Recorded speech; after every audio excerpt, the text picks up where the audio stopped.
Welcome to Unbelievable Stories. Today's story is full of shocking twists and real drama. Subscribe and like to stay updated. Let's dive in. On April 15th, 4 months before I turned 48, my worst fear came true. I had a heart attack. I was outside on the deck, relaxing with a beer, waiting for the smoker to warm up. At first, I thought just swallowed wrong, but then it got worse, and I knew something was seriously off. The pain was terrible, getting stronger by the second, like someone pressing down on my chest. I could feel and even hear my heart racing wildly. I dropped to my knees, then ended up lying on my back, struggling to breathe. Thankfully, I had my phone in my pocket. It's the only reason I'm here today. I reached in, pulled it out, and called 911. I don't remember what I said, maybe just help, but within minutes, I heard sirens, and a lot of people were working on me. I must have passed out, because the next thing I knew, I was waking up in the hospital, hearing them say I was about to go into surgery. "Mr. Davis, can you hear me?" a voice asked. "We need to do a heart bypass on you immediately. Do you understand?" I nodded. They put a clipboard under my hand, and I signed my name to some kind of release or maybe an order for Girl Scout cookies. I hadn't a clue, nor did I care. I just wanted the pain to stop. "Is there anyone we should contact?" a nurse asked. "My wife." "My wife, is she here?" I asked. "No, you were the only one in the house when the paramedics arrived. They'll have someone check back as soon as possible," she told me. "Now try to relax. We're on the way to the operating room, and you should be fine." At this point, I vaguely knew what was going on, but nothing was really registering in my brain as I was wheeled into an elevator and then into a large, bright room. "Breathe deeply, and when you wake up, it'll all be over," the doctor told me. My life didn't flash before my eyes. I didn't have any out-of-body experience, and thank God I didn't see any bright light at the end of a tunnel. I just woke up in the recovery room to a middle-aged nurse standing over me, taking my pulse. "How are you feeling?" she asked. I tried to say something, but my mouth was too dry. Even though my mind was working, my body wasn't doing what I wanted it to do. "Don't worry, you'll feel much better in a couple of hours. Just get some sleep," she said. She was right. The next time I awoke, I felt a lot better yet worse all at the same time. There, sitting next to my bed, was my wife of 30 years, Amy. "Are you all right?" When I got home, the neighbors told me what happened. "The doctor said you're going to be just fine," she said, smiling. My mouth was still very dry, so when I started to say something, I could barely get it out. "Leave me alone," I started to say, but it came out softer than a whisper. "What are you trying to say?" Amy said, moving close to my mouth. "Get out of my sight and leave me the hell alone," I said loud enough for her to hear this time. "Honey, don't try to talk. Just lie back and rest. It'll be right here," she told me, touching my cheek. At that point, my heart rate shot up, my face became flushed, and a nurse came running into my room to see what was going on. "Leave me the alone!" I now shouted at her. "Miss, you're going to have to leave.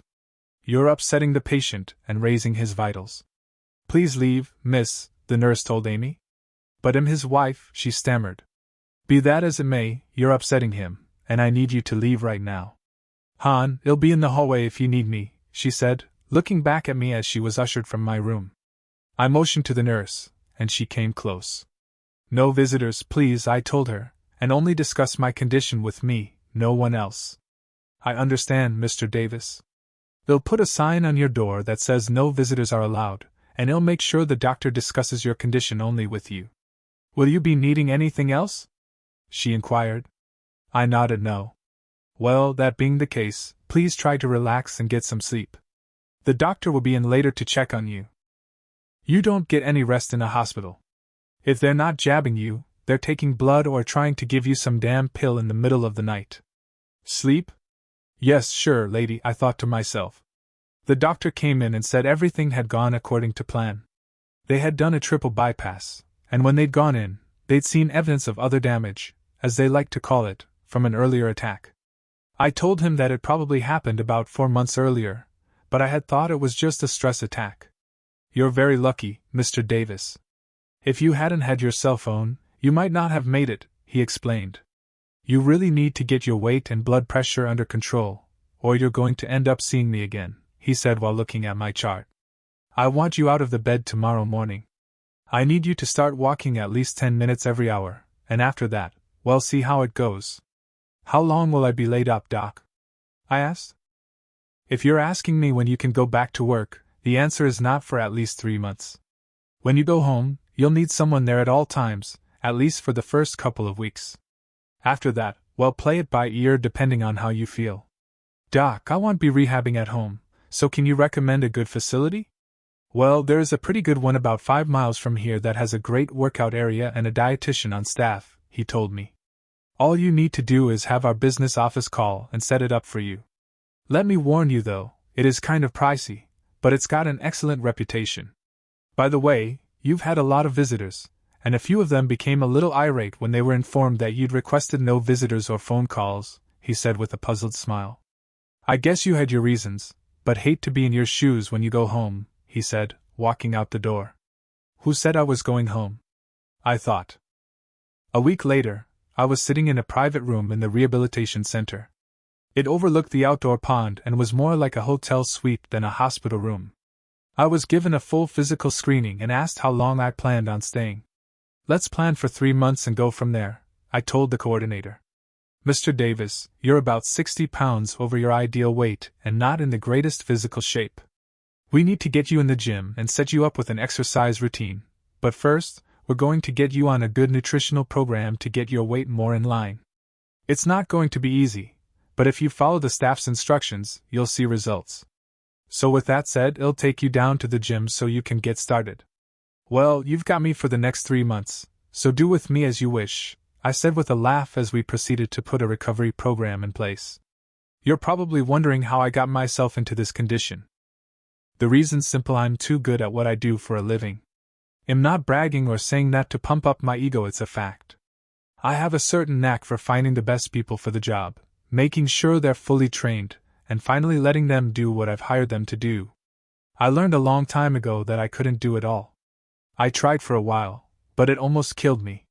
Now I sit back and let others do their jobs.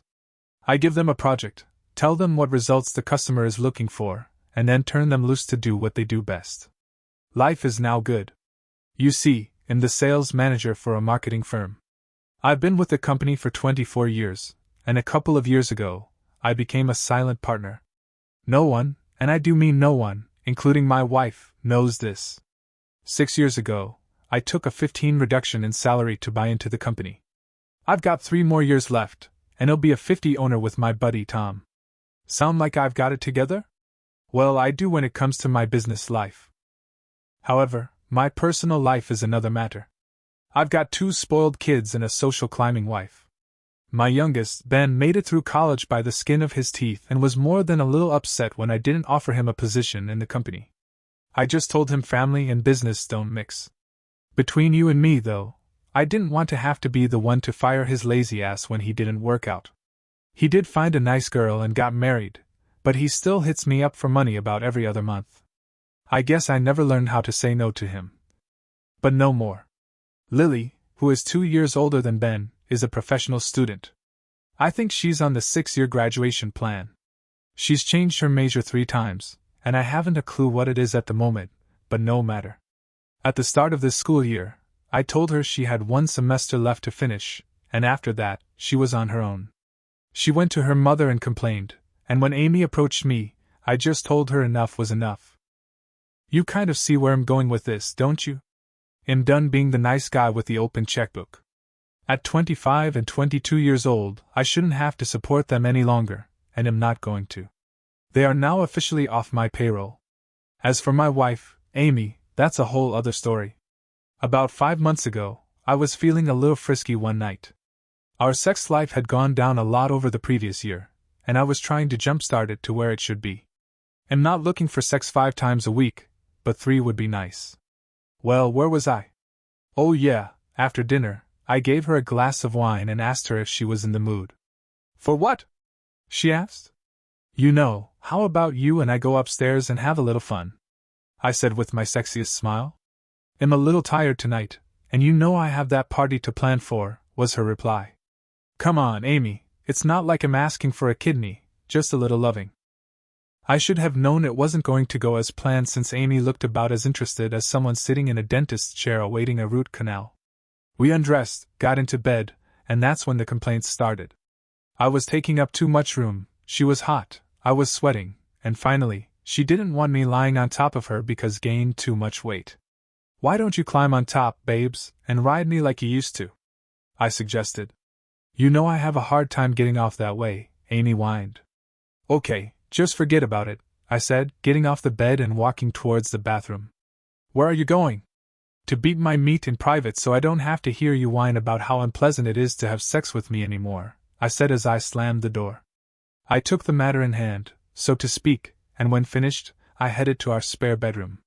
Now where are you going? She called out. Away from you before I say something I regret, I replied, slamming the door. She was right, gained a lot of weight in the last couple of years. I guess I should be taking better care of myself, but gotten lazy. I had taken up golf, but that was more just to bring in new business. I didn't like it much and really sucked at it. The only good thing that came out of joining the Greenfield Club was that they were always having some type of activity.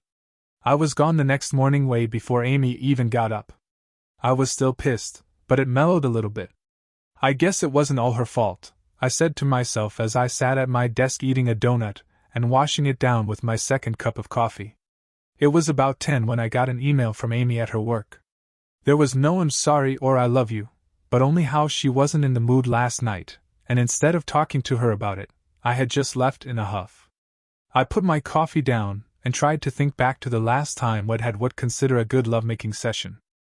Lately, it was a quickie, a hand job, or her just lying there waiting for me to finish.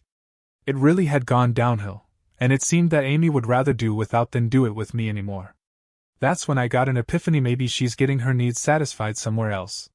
That's when I decided to push the issue and see what happens. What the hell, what was she going to do, cut me off? I replied with the following email.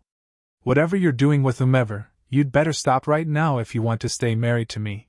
When I hit the send button, I knew get some type of reaction, but I thought she'd at least wait until I got home. Amy sent a scathing email and laid into me about how dare I accuse her of cheating, that I was the problem with our sex life, not her, and that since I got winded just walking up 2 flights of stairs, what kind of sex life was I expecting? That maybe she should get an oxygen tank and put it next to the bed for the nights I wanted sex. And those were some of the nicer comments she wrote back. Her final comment was that maybe I should move to the guest room permanently so that she wouldn't be held responsible for me having a heart attack. My response was short and to the point. So be it. I didn't go home for supper that night. I ate with my partner Tom. I thought about not going home at all, but I figured that would make matters even worse. Amy was waiting for me when I came through the door. How dare you? How dare you accuse me of cheating? She yelled. I have never been unfaithful in all the years we've been married. Well, I figured if you're not getting it from me any longer, you must be getting it somewhere else, I said, not backing down. So if you don't mind, I'm tired, and since all you're going to do is yell at me, I might as well go to bed, I told her. So I assume not sleeping in our bedroom any longer? She said sarcastically. What's the point? You don't want me there any longer, and I don't go where I'm not wanted, I said, climbing the stairs. Sleep by yourself, see if I care, Amy said, screaming as I climbed the stairs. It was then that my chest first started to hurt. Every step I took was agony, but I wasn't about to stop. I barely made it to the top landing before I had to rest against the wall or fall down, one of the two. I made it to the spare room, fell down on the bed fully clothed, and passed out. When I finally awoke and looked at my watch, I saw it was 2:30. I can't let her get to me like that, I told myself as I went to the bathroom, splashing water on my face. I looked in the mirror and didn't like what I saw. I've got to get it together, I told myself as I stripped off my clothes, which were soaked with sweat. I slept in until almost 9 the following morning. The house was quiet, Amy had already left, so I called into work and told them I was taking a vacation day. Instead of relaxing at home, I went to my doctor. You've got to drop at least 60 pounds, he told me, and your blood pressure is sky high. I'm going to prescribe you something to bring it back down to earth, but if you don't start taking better care of yourself, you're asking for serious trouble, he warned. Heard it all before, at least for the last 2 years. I tried to diet, But it just wasn't something I liked to do, and so I didn't. I told him I would try to drop some weight and would take the meds. He set me up for a 3-month follow-up appointment, and I left with a chart on calories and 2 diet programs to try.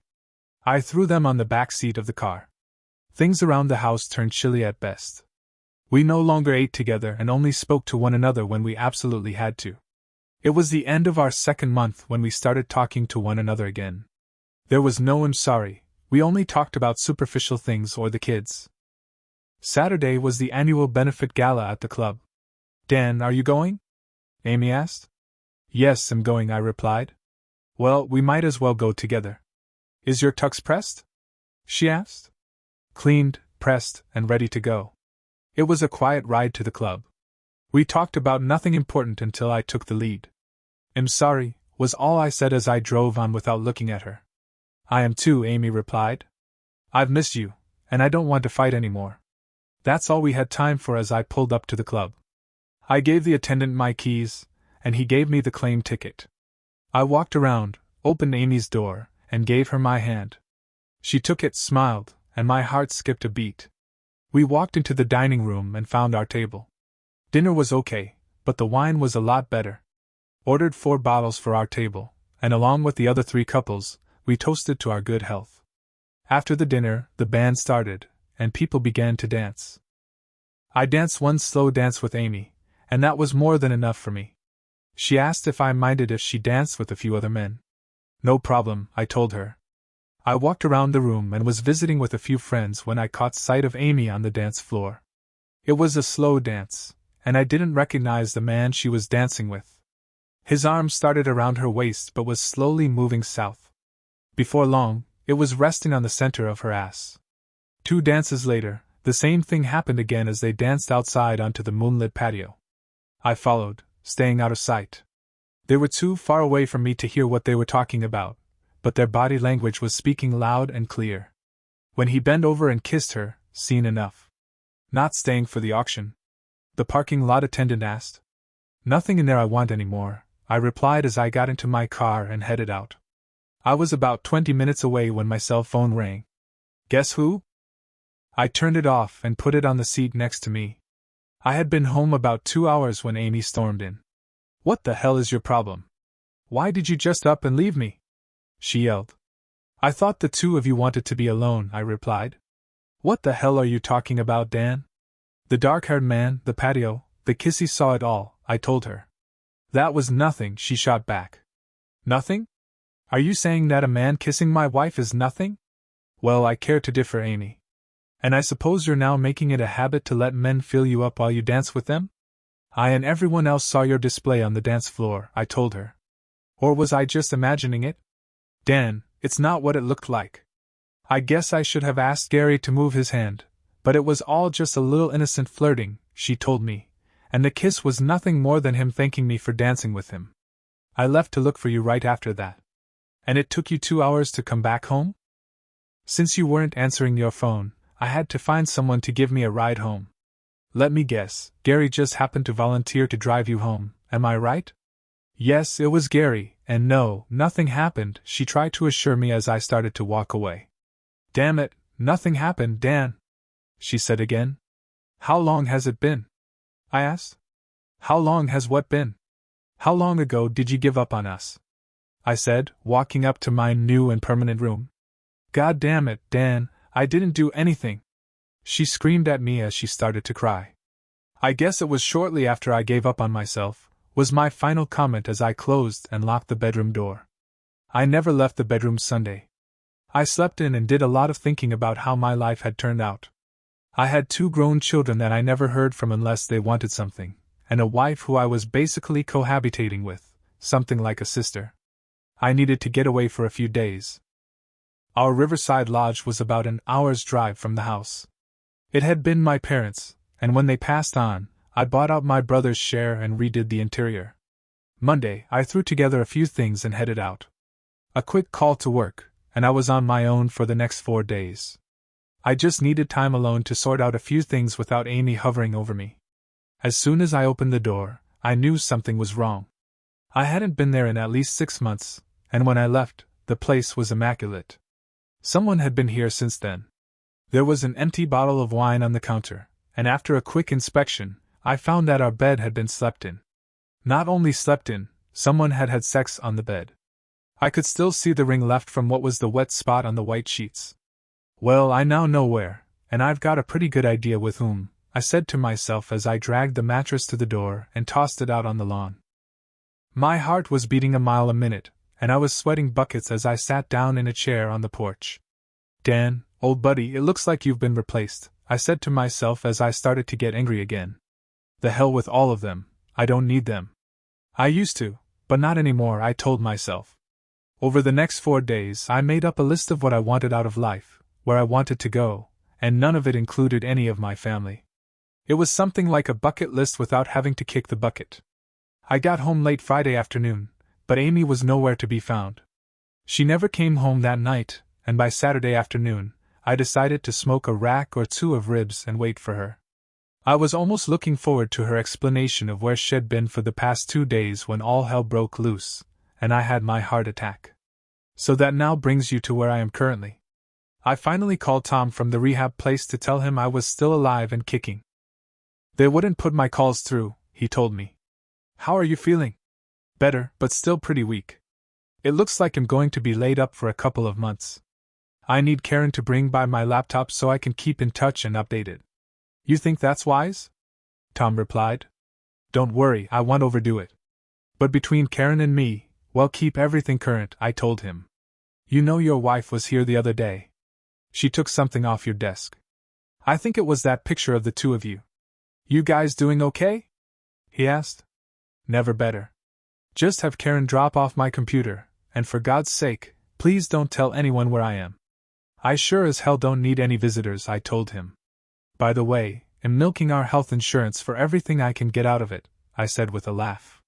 That's what it's there for. Just get better and let me know if you need anything, buddy. Bastards, that's what I called them after the 2nd week. First, they tried to work me to death in the gym, and now they're trying to feed me no more than a few scraps of food. I've seen bigger appetizers, I said to myself, looking at my dinner plate. I was exercising 4 times a day and eating 5 meals a baby couldn't survive on, but I was losing weight. After about 5.5 weeks, I was less crabby and into the groove. The food sucked, and there was never enough, but I liked what was happening to me. I could walk on the treadmill for 30 minutes without oxygen. My pants were loose around my middle, and for the first time in a long time, I started feeling better about myself. Damn it, I can do this, I told myself. When the Goodwill truck pulled onto the driveway, Amy thought they were just using it to turn around. Mrs. Johnson? The driver asked. Yes, I'm Mrs. Johnson. I've been given a pickup order with instructions to get with you, he told me. What pickup order? I never ordered a pickup. I know that, miss.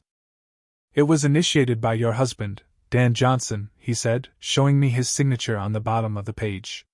It says here to pick up every piece of clothing in the house that belongs to your husband. The note explained that they're not already boxed up, so if you don't mind, could you please show me where things are so we can get started? We've still got one more pickup this afternoon. I showed them Dawn's closet and dresser in our bedroom and took one of the workmen downstairs to where his winter clothes were stored. It took them just under an hour to get everything boxed up and put into the truck. I signed their receipt and got my copy before they drove off. What the hell is he doing? I thought to myself. After the blow-up in his room, I was not allowed to see or speak to Dan while he was in the hospital. The doctor wouldn't tell me how he was doing or when he would be released. When Dan wouldn't see Ben or Lily, I really got worried. I know he was mad at me, but that was no excuse not to see his kids. Tuesday, I snuck into the hospital and climbed the stairs to his floor. There was no way that nurse was going to keep me out this time. I waited until she was at the other end of the hall, and then ran into Dawn's room, bursting through the door. Why won't you talk to me? I shouted. A stunned woman looked at me and replied, Because I don't know you, she said, trying to figure out what the hell this crazy woman was doing in her room. All right, where have you moved Dan Johnson?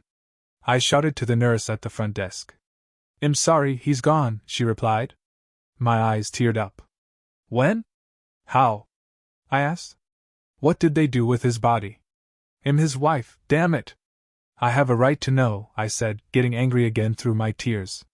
When I said he was gone, I mean he checked out 2 days ago. If you want any more information, you'll have to go down to the office. So if that's all, I have a floor of sick people to take care of, she told me.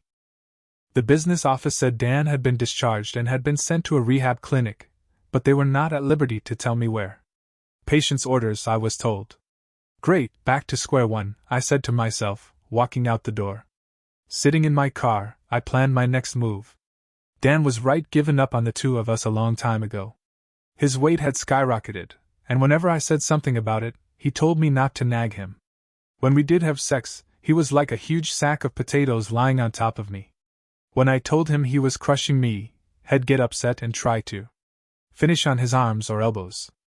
By that time, I was just happy to have him finish and get off me. Sex with him was no longer enjoyable, and when he even mentioned the word sex, my stomach would tighten up. We did it maybe once a month, and that was only after he whined about it for a day or two. I guess you could call it pity sex because, although he got off, I never did. I was getting really frustrated, and that's when Gary came into the picture. I first met Gary when we joined the Greenfield Club. They had a dinner and dance once a month, and he would always come alone. During the night, he would dance with all the available women. As the evenings progressed, Dan would be off drinking or feeding his face, and Gary and I would dance the night away. It had been a long time since anyone had held me like that. Soon, the routine became one of dancing a few numbers and then sitting and talking on the patio until it was time to leave or until I spied Dan looking for me.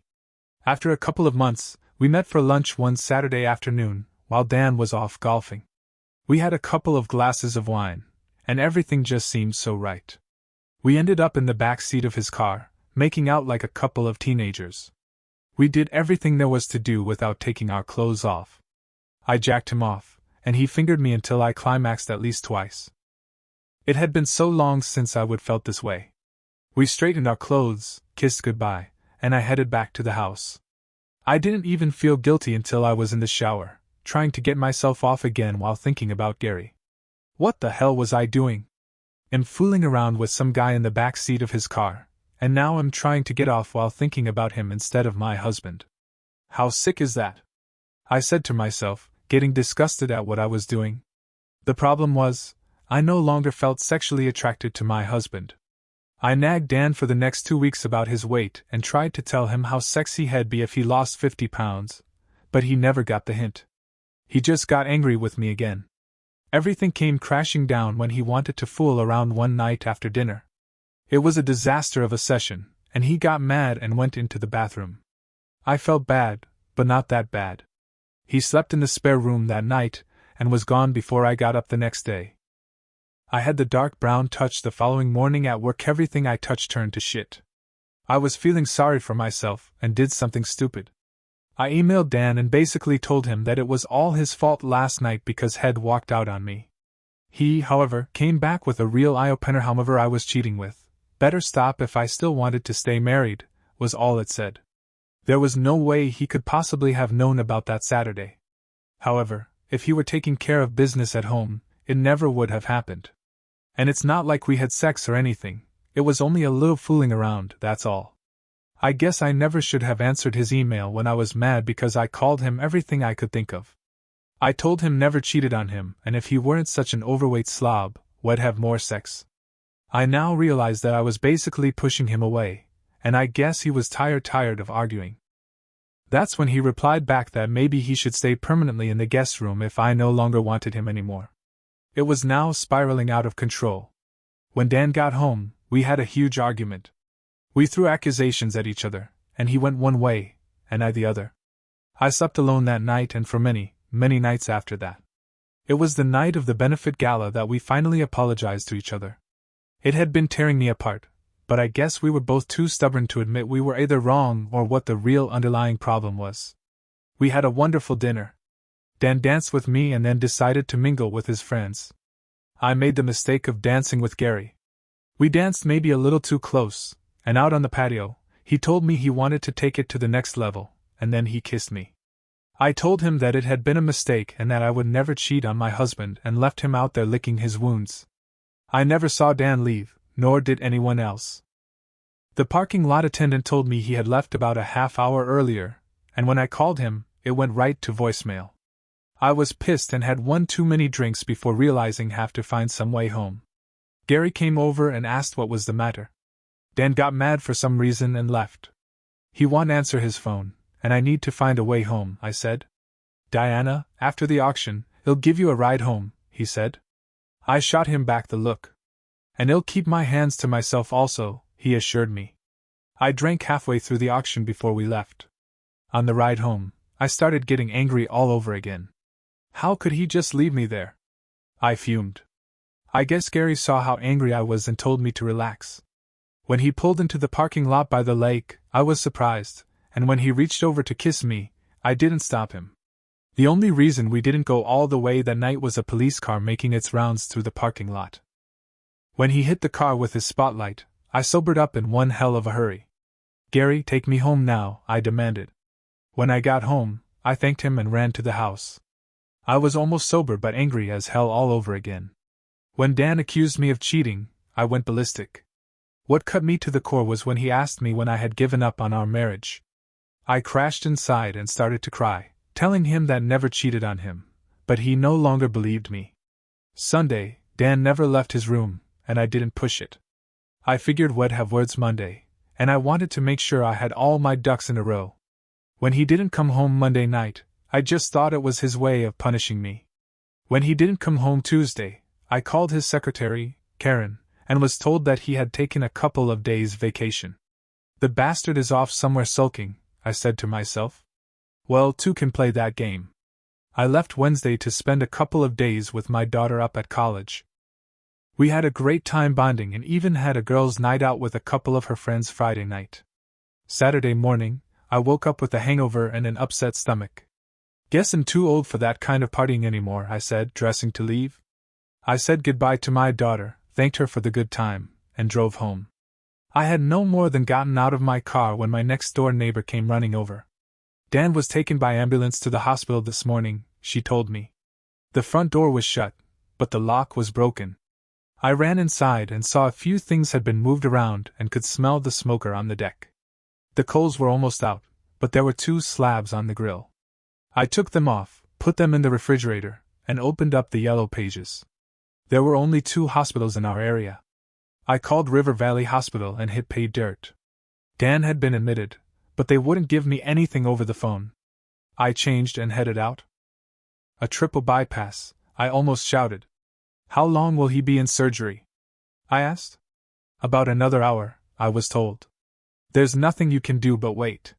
He's got a great doctor, and we caught it in time. From surgery, he will go to post-op, and from there, he will be assigned a room. If you wait in the lounge, he'll come and get you when they're finished. Can you say had? Because that's exactly what I felt like. He could have died, I kept saying over and over to myself. When I get him home, I'm going to show him how much I love him. We'll get through this together. But I wasn't given the chance. I finally tracked him down to the rehab clinic, but he still refused to see me. I was getting pissed. Stubborn was one thing, but Dan was carrying this to the extreme. He must have found out somehow about what happened with Gary. I don't have a clue how, but someone must have seen us and told him. I just need the chance to explain to him that nothing really happened, but he was avoiding me like the plague. Tom and Karen weren't much help, but when I found out he had his laptop, I sent him an email, although not like my last one. Dan, I love and miss you, honey, and I don't understand why you won't let me see you. I know we've had some issues lately, and we've both said things in anger, but I love you and I still believe you love me. Please give me the chance to explain anything you think I've done or not done. Dan, I need you and want to grow old and gray with you. If you won't let me see you, at least talk to me. Also, the kids don't understand why you won't see them. They came to the hospital, and when the nurse wouldn't let them in your room, Ben got more than a little angry. Please drop them a line because they're very concerned also. Your loving wife. I was sending an email to a salesman who had lost a big order out of sheer stupidity when Amy's email popped up. I finished reaming the salesman, telling him if it happened again, I'd be on the outside looking in. Then I got back to Amy. I read it 3 times before I responded back to her. Dear Amy, let's cut to the chase. You haven't been my loving wife in well over a year. It's true I've put on a lot of weight, But when you got as big as a house while pregnant with Ben, did I belittle you? Fat or skinny, and the same man you married all those years ago. Don't try blowing smoke up my ass now that I'm laid up. You no longer have any interest in going to bed with me. You made that perfectly clear the last time we were together. From what I've seen and found out, it looks like I've been replaced by Gary or whomever. I found your love nest. You could have at least done me the courtesy of changing the sheets and throwing out the trash. I did manage to toss out the mattress and empty wine bottles. You are right about one thing though, we will both grow old and get gray. It's just that we won't be doing it together. You're soon Tobig's husband. That should shut her up, I said to myself as I hit the send key. I made a list of all my assets. Amy was going to get 50 of everything she knew about. It's the things she didn't know about I wanted to make sure were kept secret. Tom told me that if he was asked by the court, he'd have to reveal I was a partner. But if they just wanted to verify my wages, that's all he would give them. The cabin was mine, a gift from my parents, and we could just keep the cars we were each driving to make it simple. I guess everything else would be thrown into a big pot, and we'd each get half. I was satisfied with that. What love nest? Amy's reply. I don't have a clue what you're talking about. Our bedroom is the only love nest I know about. If you're accusing me of something, at least have the courtesy to confront me instead of playing these childish games. I guess this mode of communication is as good as any, I replied back to her. How stupid do you think I am? I went up to the cabin and found all the evidence. Too bad I was up there the week before my heart attack. Did you spend Friday and Saturday at his place, or did he spring for a hotel room this time? I thought that should shut her up, but it wasn't more than 10 minutes before I had her reply. Hell, this is the most we've conversed in the last 4 months. Call your daughter up and ask her. Lily spent Wednesday through Saturday morning with her up at college after you so graciously disappeared Monday without telling me. And for your information, I haven't been back to the cabin since you and I were last there about 6 months ago. So if that's all you've got, it's pretty pathetic. Could I be wrong? Regardless, the last 2 years of our marriage have been a real turnoff. Ben, Dad here, is how I started the conversation with my son. Yes, I'm fine and doing pretty well. And no, I don't want to discuss your mother right now, I told him. Now came my bluff. I know you've been cheating on Alice, and I want it to stop before I call her and rat you out, you piece of shit. Dad, I don't know what you're talking about, Ben replied. Ben, I was up at the cabin, and our neighbors said they saw the two of you when you went up there. You didn't even change the sheets, you asshole. What do you think Alice is going to say when I call her? If she doesn't shoot your ass, her brothers are sure to pay you a visit, I said, still fishing. It was only that one time, Dad. You've got to believe me. It's not an affair, it was only one time, and she doesn't even work at the company anymore. I could hear him pleading for his life. I'm going to say this one time and one time only. If I ever hear of you fooling around or even think you're looking at another woman, I will call Alice in a heartbeat. From now on, she'd better be the happiest and most taken care of wife on the face of this earth, if you get my drift. Get your head out of your ass and grow up, God damn it. I will, Dad. You can count on it. Please just don't call Alice, he begged. All right, son. I've got to go. Remember what I told you, I warned him before hanging up. Well, that was interesting, I said to myself as I considered my next move and wrote one last email to Amy. Well, I guess you weren't screwing anyone up at the cabin. It turns out it was our son. That, however, still doesn't explain your actions with Gary and whomever else. I guess I was still in love with you up to that night, but no more. I think you still love me, but you haven't been in love with me for a very long time. I'm sorry to say, and I can't live like that anymore. Life is way too short, I found out in a very painful way. That's how I ended it. I was to blame as much as Amy. We knew we were drifting apart, and never did anything to stop it. Between her work, the kids, and her social calendar, there was no time left for us. And with me trying to conquer the business world all by myself, I was no better.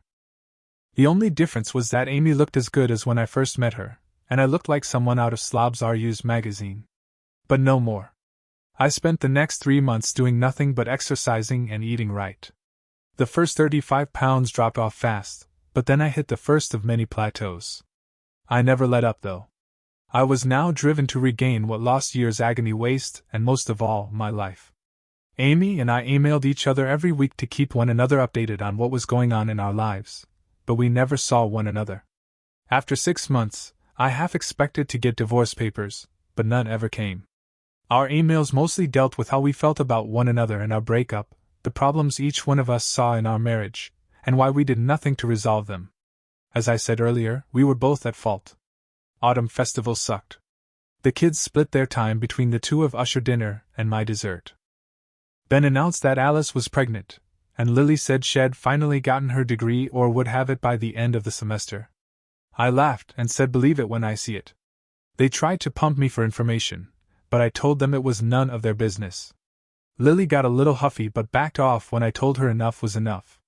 Our email during the holidays took on a new direction, but I still can't tell you how it happened. They became more intimate and emotional. One night, Amy asked if I remembered the first night we ever did it. Our roommate's parents walked in on us. I corrected her, telling her that time didn't count because we never had a chance to actually finish.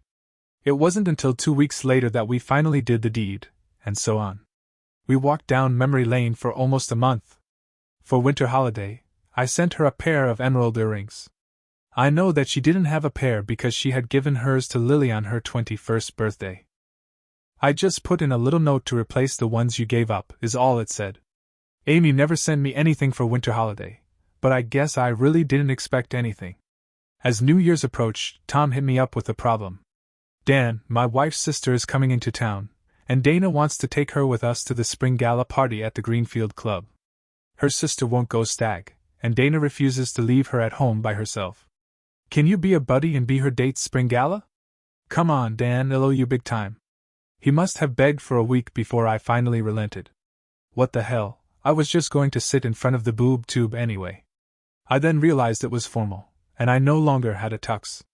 It took me 3 stores and a huge bribe to get a tux and have it tailored in less than a week. Wait until Tom sees my expense report for December, I said with a laugh. Ben and his wife invited me over for spring gala, but I told them I was going out. You've got a date? He asked. Not a date.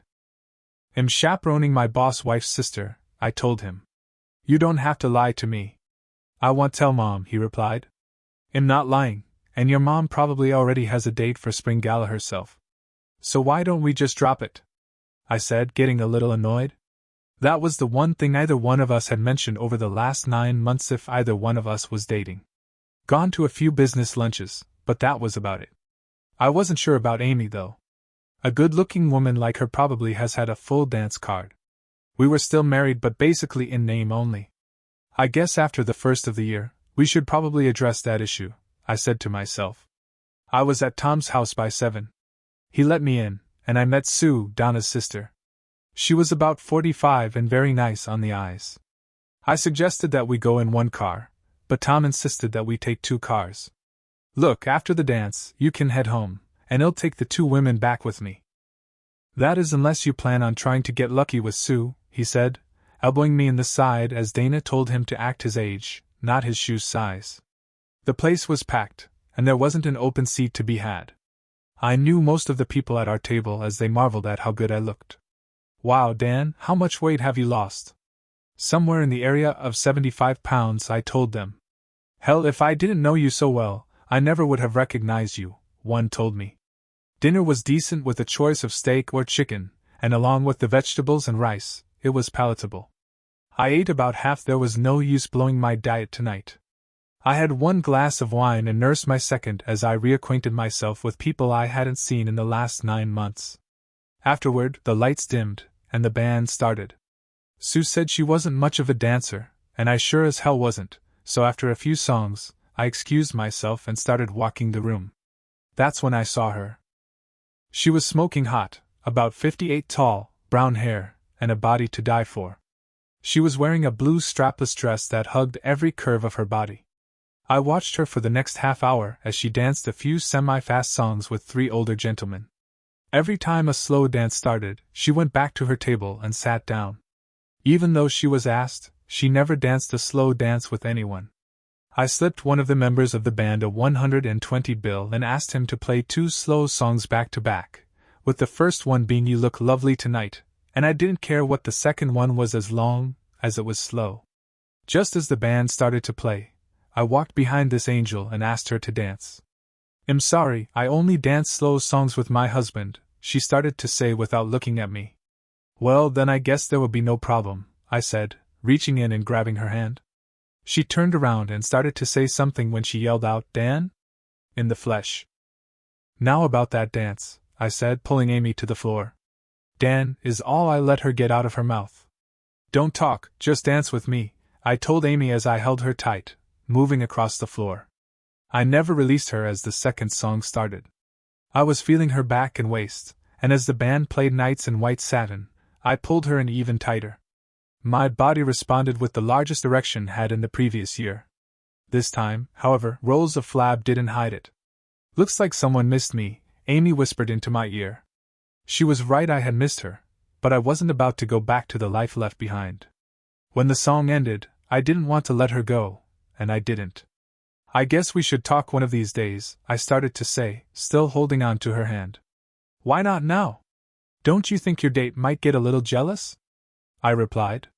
"What date?"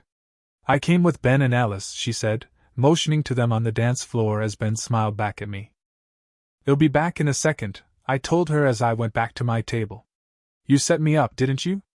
I asked Tom. "No, Ben, Lily, and I set both you and Amy up," he said with a smile. "Hell, Sue didn't even want to go. I had to bribe her to even come. So why don't you be a good little boy and get the hell out of here, and I'll see you sometime next week." Ben and Alice were already back at the table by the time I returned. "Think you two are pretty smart, don't you?" I asked Ben. He and Alice smiled at Amy and me. "I had no idea what they were planning," Amy said as her eyes begged me to believe her. "Dad, I didn't say where would be, just if you'd like to spend spring gala with us," Alice interrupted. "The three of us," Ben added. "You two need to talk, and Ben and I need to leave." "I can't drink, I've eaten my fill, and am waddling like a duck on the dance floor in my condition," Alice said, rubbing her belly.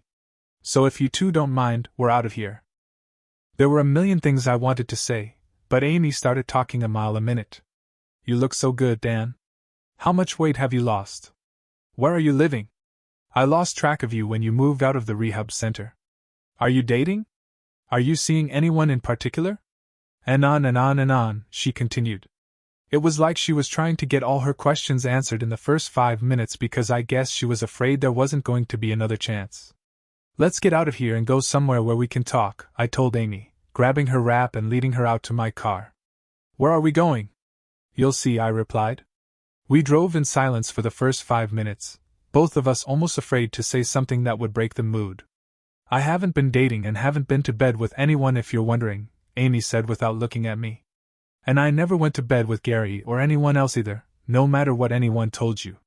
"I know," I replied, keeping my eyes on the road. "What do you mean you know?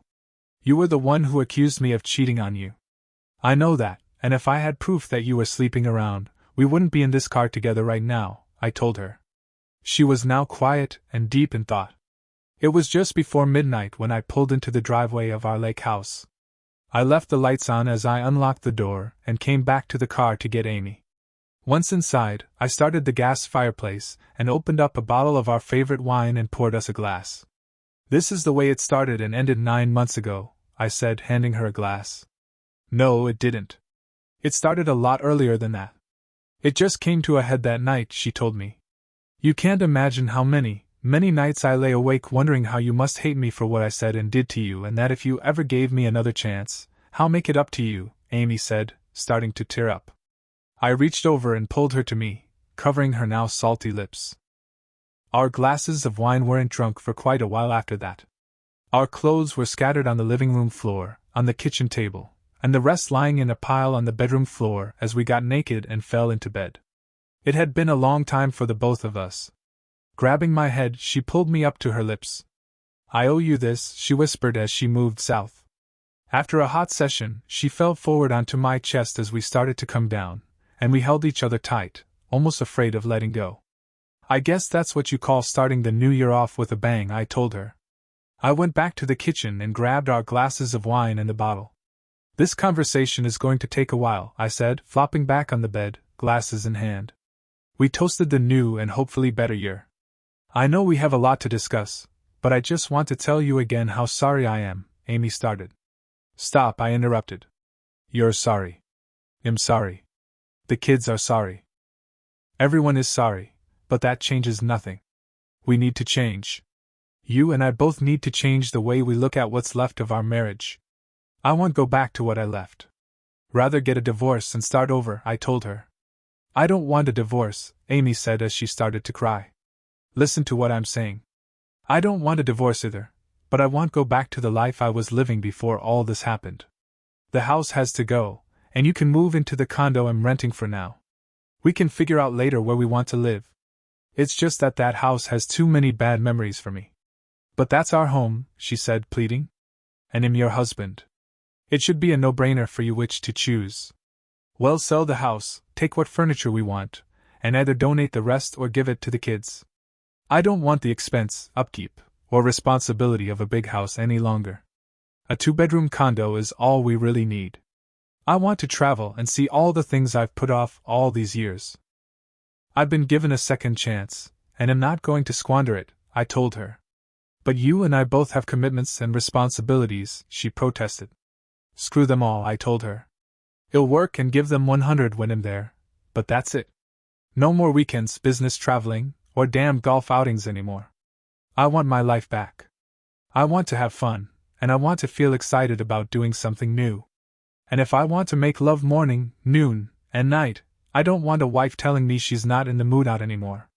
Dan, I don't know if I can do all that, Amy replied. Well, then you have a choice to make, but make it quick. The train is leaving the station, and you're either on it or not. The wind on my face was warm as we rode the bike towards our third leg of the trip. Never seen the wine country and decided to take a week and visit a few vineyards, staying a night in each. We had left shortly after breakfast and figured that even with a little sightseeing, would still arrive early afternoon, and have more than enough time for a tour. It had been a million years since been on a bike, and it had been only a 250 cubic centimeters Honda. The Harley we'd rented was about 1,350 cubic centimeters and weighed over 1,200 pounds. What a difference! But it handled like a dream, and for the first time in a long time, I felt happy and free as I felt her arms around me. We arrived, checked in, and made our way towards our cottage. I'm glad I came, she said, kissing me in the doorway. I'm glad you did too. I think we have just enough time to put our stuff away before the tour starts, I said, throwing our bags on one of the beds. Taking off her jacket, and then peeling off her shirt, she stood there with her hands on her hips. You have a choice. We can take the tour, or I can give you a tour of my own, she said with a wicked look on her face. I shut and locked the door. Her tour was a lot more fun and rewarding. We showered, and while getting dressed for dinner, I pulled her into my arms and kissed her. Any regrets? I asked. None, Nina replied. So let's get moving, I'm starved. That's right, Nina. You see, Amy missed the train. Dan, we're not kids any longer. We just can't throw everything away and start again, Amy said that night at the cabin as she tried to convince me. Let's give it 6 months and talk about it again, okay? The divorce only took 3 months. Even though everyone thought I had lost my mind, I moved on. The kids took her side figures and Amy decided to keep the house. We split up almost everything down the center as Tom gave the court my annual salary. I haven't spoken or seen Amy since the divorce. I hope she's doing okay. You see, I met Nina at a 5K run one Saturday morning. We both took first in our respective age groups, and after that, we started jogging together after work. After a long run one Sunday morning, we took a shower together and had wild monkey sex for the next 2 hours. That was 8 months ago. She's 6 years younger than I am, but she calls me her wild child. Her only question is, are you ever going to grow up? God, I hope not. Thanks for watching Dawn's journey of change and rediscovery. Do you think he made the right call in the end? Share your thoughts below, and don't forget to like and subscribe.